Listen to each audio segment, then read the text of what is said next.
I'm going to give you simple ways to reduce inflammation in your body, because if you care about being healthy, or you already got sick and you're trying to reverse the disease in a healthy way without medications, without toxins, this is going to give you many steps, many tools that you can start implementing right away. Chronic inflammation is extremely dangerous for us, and it's related to many of the incurable chronic conditions that exist out there. Autoimmune diseases, long COVID, chronic fatigue syndrome, cardiovascular diseases, chronic respiratory diseases like asthma, Alzheimer's disease, dementia, type 2 diabetes. Also, inflammation is in charge of either developing or progressing different types of cancer as well. So whether you're living with unexplained chronic symptoms, or there is a title for whatever you're experiencing and you got diagnosed, or you really care about staying healthy because nothing happened yet but you want to remain healthy, this video will create a completely different life for you. Let's dive in. So let's start with the easiest and the most obvious: diet. We know that food can help us heal our body, but most people don't really know how to use it. And unfortunately, we live in a time that the food industry is not really supporting us in staying healthy or healing. But the more information you have, the more power you have in your body, on your health, and in your life. So I want to talk about right now about cruciferous vegetables. There's a family of vegetables called the cruciferous vegetables family. And this family, these items, have the highest healing power out there for you. Imagine that each cell in your body has only one job to do. If it has a lot of energy, it can complete the job in excellence. If it doesn't have a lot of energy, it just doesn't do it well. And then if every day the cells in your body don't do their jobs well, what happens eventually? Your body starts malfunctioning and it ends up with conditions, diseases, chronic symptoms, and so on. These vegetables give so much power to your cells.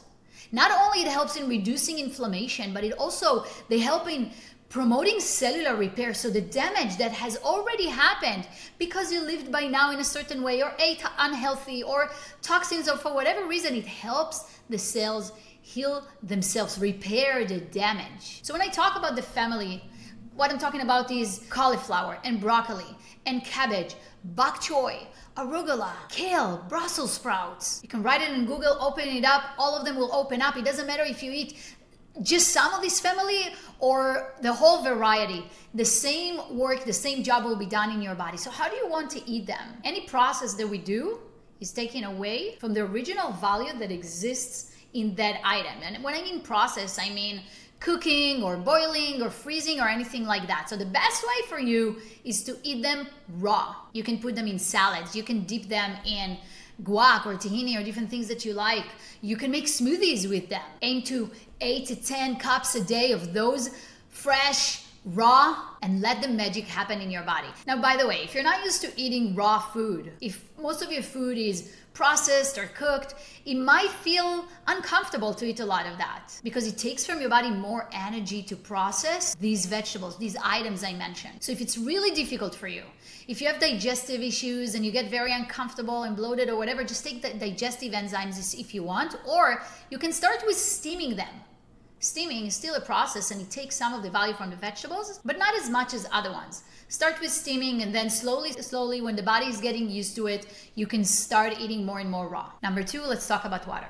The human body is made of about 70% water. If we don't drink enough water, our body is in lack. Every process that the body does, the stuff that happens all the time within us, underneath our awareness, we don't need to know everything the body does, all of it, it's using water for it. But most people are living regularly being dehydrated. And when we are dehydrated, it triggers an inflammatory response in the body. So not drinking enough water is a part of high inflammation and a part of many chronic conditions and chronic symptoms. When you drink enough water, your kidneys are able to release toxins. Your digestive system is working better, and a healthy digestive system is essential for one's health. So if you have heart issues or liver issues, you want to make sure you consult with a doctor before you increase by a lot your water intake, but I'm going to give you a general rule that you can start following. If you weigh more than 100 pounds, you want to aim for about a gallon of water a day.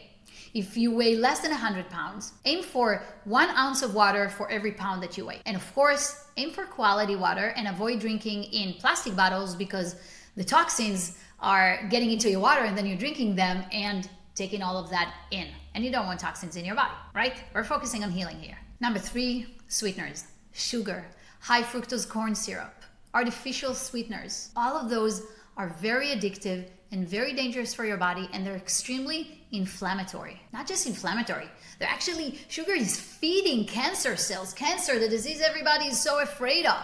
But what's the big issue with it?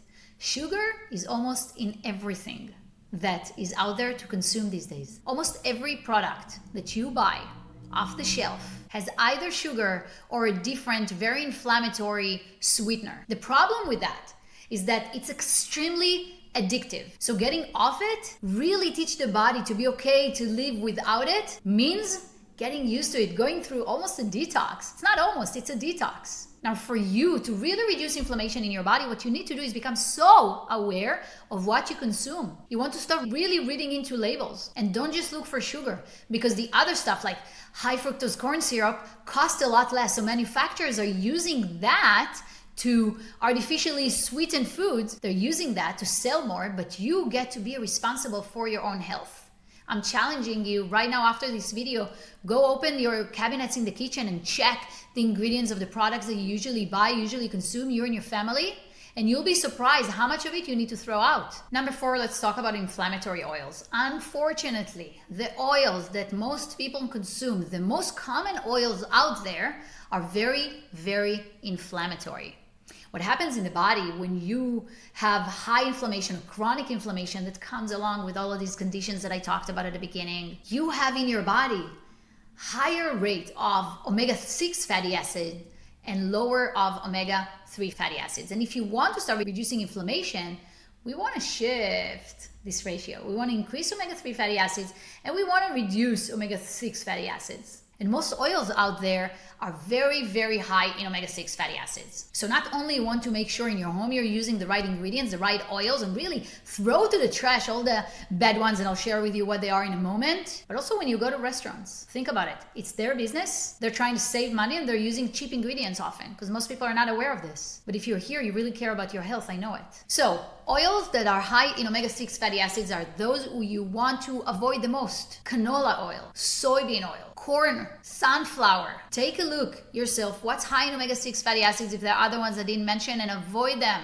at all costs. So dangerous for you. Olive oil is a great oil to use if you like to make salads. Avocado oil doesn't have much omega-6 fatty acids. You can cook with that. You can cook with the olive oil as well, but you just want to keep it in lower temperatures. And also a really, really good oil for you that actually helps you in lowering inflammation is flaxseed oil. But definitely it's not one to cook with. Number 5, let's go to what's naturally next. Increasing omega-3 fatty acids. When you're following everything that I'm teaching here very fast, you're going to notice changes in your body. If you're living with any issues, even if the issues are not extreme and not chronic, you'll feel much lighter and easier to move and more energy in your body if you're following everything that I'm teaching here. So great ways to consume omega-3 fatty acids are chia seeds or flax seeds. A lot of people take supplements. But the moment that we start processing the source of the omega-3 fatty acids, now the value of it starts going away. So if you're taking pills of omega-3 fatty acids, you may want to consider changing it. And here's a great idea.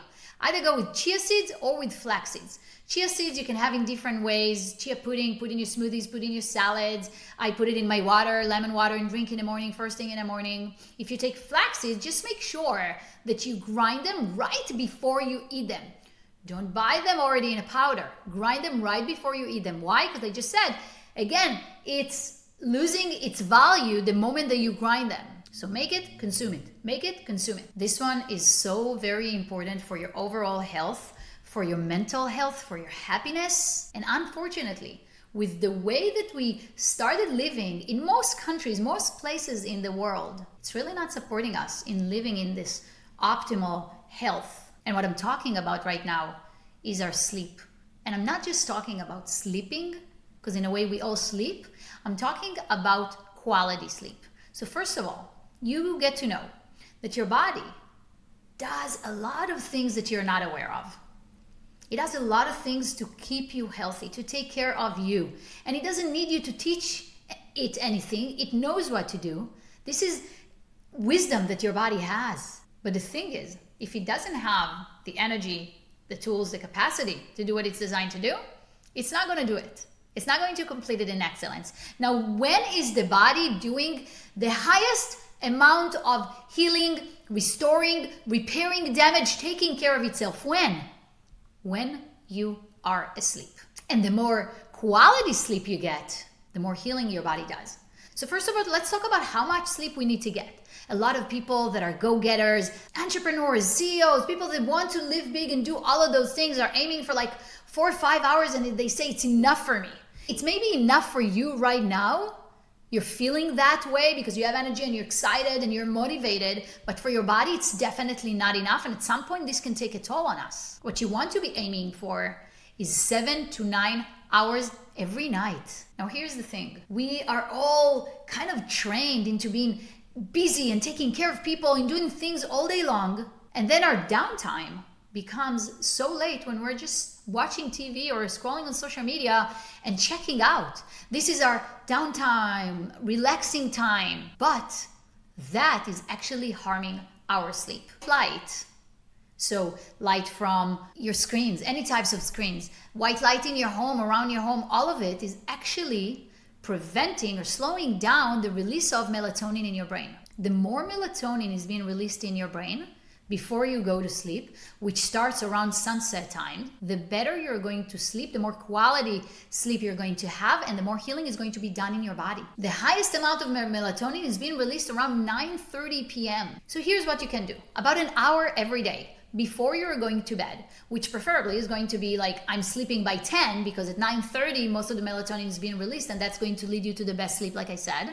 An hour before you go to bed, don't use any electronics, don't watch TV, don't be on your phone. Change white lights in the house to yellow, warm lights. Don't focus on work. Don't work at all. Focus on things that really support your whole being in relaxing. So when you go to sleep, you can really fall asleep without the chatter about the stuff you need to do tomorrow, without the chatter about the stuff you forgot to do today, without the stressors of the problems that we have in life. And we all have them.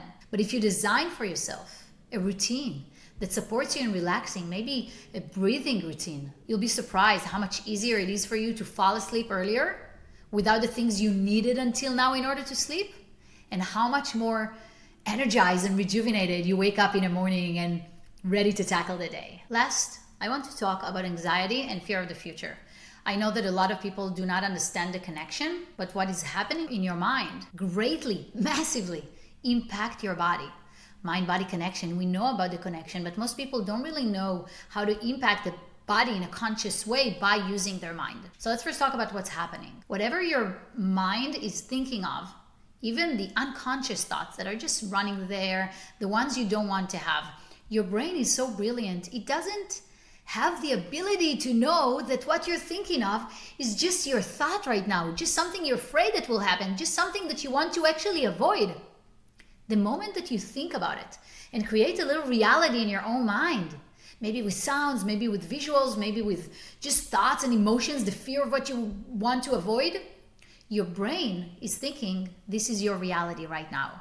And it's receiving the impact of such a reality, such a stressor actually happening right now in your body, which leads to impacting your nervous system, its ability to work in a regulated state, and therefore it creates space for additional diseases. And those of you who are already feeling unwell, it's creating space for progression, but also it limits, it blocks your ability to heal yourself. When your nervous system is regulated, it can easily handle stressors. It knows exactly when to activate the sympathetic nervous system.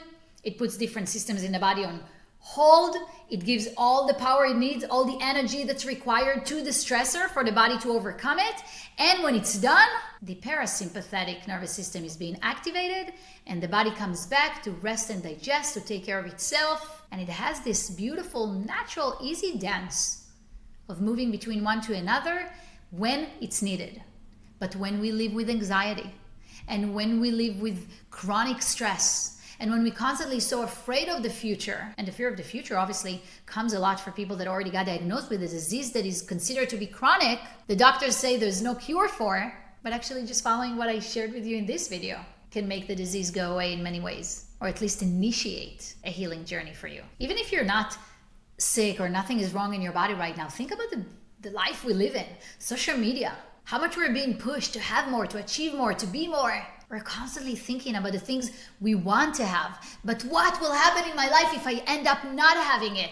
What will people think? Scrolling on social media and seeing people sharing their fancy cars or beautiful homes or all these trips to these tropical, beautiful places. And what about me? Will I be able to? And the sadness of I probably won't be able to. And anxiety. This is such a vicious cycle because anxiety is promoting inflammation. And inflammation is causing more anxiety.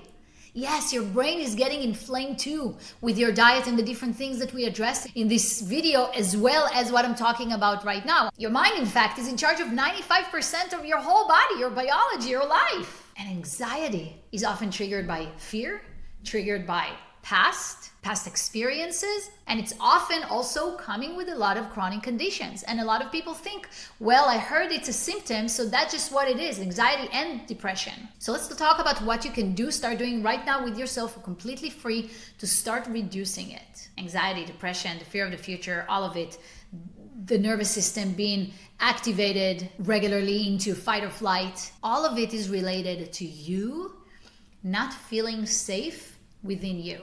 It's causing, these thoughts are bringing the body to feeling like it's not in a safe space. Therefore, it's not calm enough. It's not operating in harmony in a way that it can take care of itself. Like I said, inflammation is going to be one of the results, but it's not the only one. It has a very dangerous impact on your health. So your goal is to help your body feel safe. Here are a few options on how to do it. Obviously, meditation can be maybe the biggest gift you would give yourself if we're talking about health.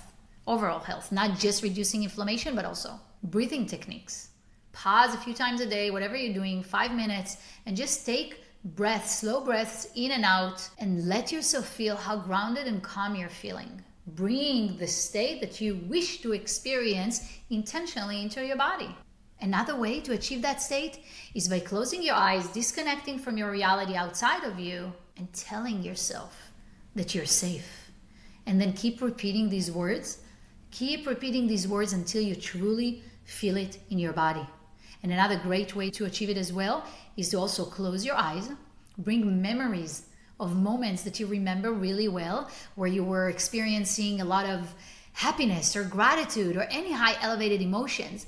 And with your eyes closed, with the memory, focus on what happened, focus on how you felt, generate those emotions within you. And like I said at the beginning of this, your brain doesn't know the difference between a thought and memory, a thought of the future even, or something that is happening right now. So you'll get into it good enough, visualize it with clarity, and your body and your brain will not know this is just a thought about the past and will actually achieve this state that you reached in that moment. Start taking action right now. I know your health is important for you, and make sure to check the other videos in this channel because there's so much information about healing and disease reversal.